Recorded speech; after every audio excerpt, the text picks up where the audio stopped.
How do you know the mod you're installing has been properly converted to the Special Edition? Why should you care? Well, we've got the answers to the how and the why. Hey guys and gals, this is Cal from Dirty Weasel, and welcome to the second episode of the Skyrim Special Edition modding guide. You know, this episode is a combination public service announcement and tutorial, and this is the situation. You know, when the Skyrim Special Edition was released and a lot of the cool modders that had that creation kit in a beta form ahead of time were putting out mods left or right, a lot of other modders who did not have the creation kit wanted to get on the action and they uploaded them to the Nexus without properly putting them through the creation kit at all. We are finding that mods that were not converted in the creation kit for the Special Edition are causing corrupt saves. The forms of the mod are not correct and it's causing this issue, so that save that you worked so hard on is not going to work anymore after a little while. Now, there's a couple solutions for this. You can either go into TES5 Edit and look at the form IDs and the header for the mod, but you won't know what you're looking for. Or you can just download mods only from mod authors you know and trust very well that had the creation kit in a prior form to that first week, and just go with those mods only, but that's not going to work all the time, and there's a lot of mods that you really want. Well, we have a unique little tool that will help you find out if that mod was converted in the creation kit or not, but there is one limitation.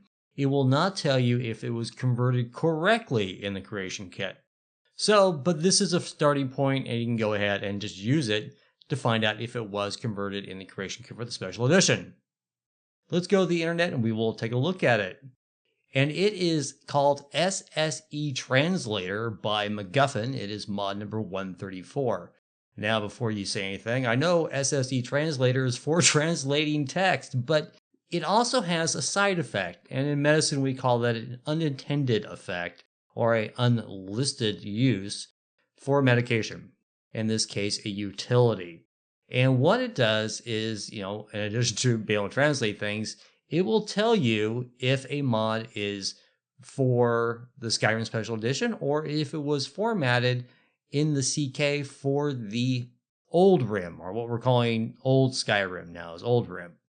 But go ahead and you can read this stuff. If you want to translate this stuff, it's, you know, it's unlisted use of what we're using it for, so it doesn't even mention it here.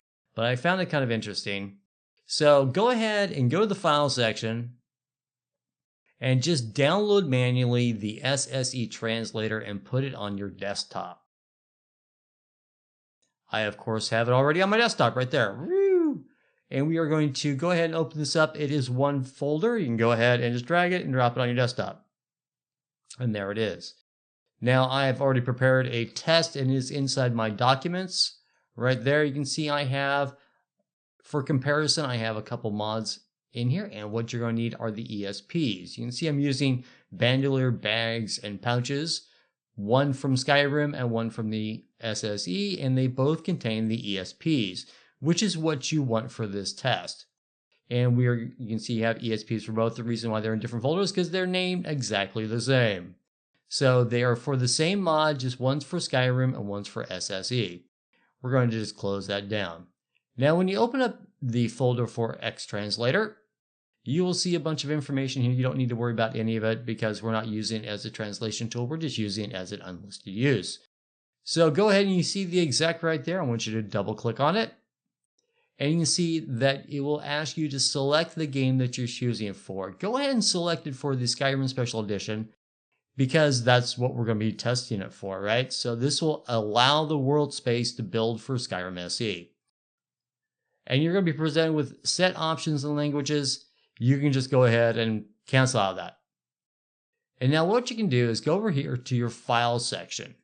And the first option you're going to have is load ESP or ESM. Go ahead and click on that and it's going to give you your file directory. Of course, we have our setup in documents and you have comparison. Now the first one we're going to check is the SSE because we know that works in this world space and you'll see what you'll get. There it is, drbandolier.esp. It's one of my favorite little mods. Open this up, and you can see it has all this information. That's great, right? Well, that means that it is actually formatted correctly for the Skyrim Special Edition. Go ahead and close that down. And we are going to open it back up Cancel out of that again. You notice you didn't get that opening message about Skyrim SE versus Skyrim World Spaces, and that's fine. That's perfectly normal. You will only get it once, and if you want to change over world spaces, there's a way of doing it in this, but we're not doing it for that case. Go and cancel this again, and we are going to go get the other ESP, load that ESP, and we'll go back into the one for Skyrim, and we'll click on that, and we'll open it. Now, see, this is the thing we're looking for right here. This will pop up a little message, and it'll say, drbandolier.esp, this ESP ESM seems to be a Skyrim file. What do you want to do? Use, and you can cancel it, say no, and it'll restart the tool for Skyrim to change the world space, or yes, load the file in the workspace, the Skyrim SE. Since we have now performed our test and we know this is not a file for the Skyrim SE, is not properly formatted, we can go ahead and press cancel and abort the option. So now we've performed the test, let's talk about where to get these things. Now, of course, that is how you use the tool, but where do you get it in Nexus Mod Manager or your archives? Obviously, if you have the archives already set up, you can pick on anything. Open up the archive, data, text, well, this bad example, sorry. Let's find one that has a ESP. How about ESM? ESM works just as well. You can load an ESM for this. Campfire, you can see the ESM right there. If you just drag it and drop it on your desktop, there it is. And you can just go ahead and run the program and have it look for it on your desktop. Obviously, I don't need to do that. I'm going to throw it away.